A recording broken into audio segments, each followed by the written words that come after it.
بسم اللہ الرحمن الرحیم۔ السلام علیکم ناظرین، کیسے ہیں آپ؟ امید ہے آپ سب خیریت سے ہوں گے۔ اگر آج آپ لوگوں نے درود پاک نہیں پڑھا تو برائے مہربانی درود پاک پڑھ لیجئے۔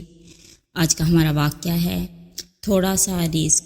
موسیٰ علیہ السلام سے ایک غریب آدمی نے درخواست کی کہ آپ کلیم اللہ ہیں، اللہ تعالیٰ سے دعا کریں کہ وہ میرا رزق بڑھا دے، مجھے کئی وقت فاقے ہو جاتے ہیں۔ حضرت موسیٰ علیہ السلام نے بارگاہ خداوندی میں اس کی درخواست پیش کی تو بتایا گیا کہ اس آدمی کی قسمت میں قلیل روزی ہے، اس لیے اسے تھوڑا تھوڑا کر کے اسے روز دیا تاکہ آخر تک ملتا رہے۔ اس شخص کو جب یہ بات معلوم ہوئی تو اس نے درخواست کی کہ آپ اللہ تعالیٰ سے سفارش کر کے میری قسمت کا سارا رزق مجھے ایک ہی بار دلوا دیں۔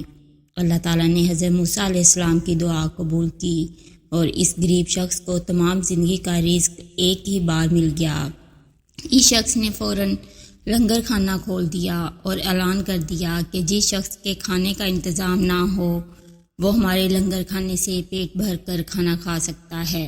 حضرت موسیٰ علیہ السلام کو اس کی اس حرکت پر تعجب ہوا۔ انہوں نے اسے سمجھانے کی کوشش کی لیکن جب وہ نہ مانا تو مایوس ہو کر چلے گئے۔ ایک ہفتے بعد ان کا ادھر گزر ہوا تو دیکھا کہ لنگر کھانا ابھی تک جاری ہے۔ دوسری مرتبہ وہ 1 ماہ بعد، پھر تیسری مرتبہ 6 ماہ بعد ادھر سے گزرے تو آپ نے حسب معمول اسی طرح لوگوں کو لنگر کھانے سے کھانا کھاتے دیکھا۔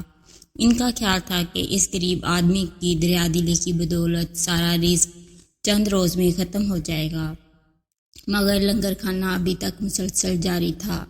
آپ نے اللہ تعالیٰ سے عرض کیا، یا اللہ یہ کیا قصہ ہے، اس کا تھوڑا سا رزق ابھی تک چل رہا ہے۔ جواب آیا، بے شک اس کی قسمت میں تھوڑا سا ہی رزق تھا جو اب تک ختم ہو جانا چاہیے تھا، لیکن ہمارا قانون ہے کہ جو شخص ہماری راہ میں کچھ خرچ کرتا ہے تو ہم اس کا 10 گنا اس کو دنیا میں اور 90 گنا آخرت میں دیتے ہیں۔ یہ شخص بھی اس قانون کے دائرے میں ہے، جتنا یہ ہماری راہ میں خرچ کرتا ہے اس کا 10 گنا ہم اسے دنیا میں ہی دے دیتے ہیں۔ اس میں تعجب کی کیا بات ہے؟ اگر آپ کو میری یہ ویڈیو پسند آئے تو اسے لائک اور شیئر کریں، میرے چینل کو سبسکرائب کریں اور کمنٹ سیکشن میں اپنی رائے کا اظہار لازمی کریں۔ شکریہ۔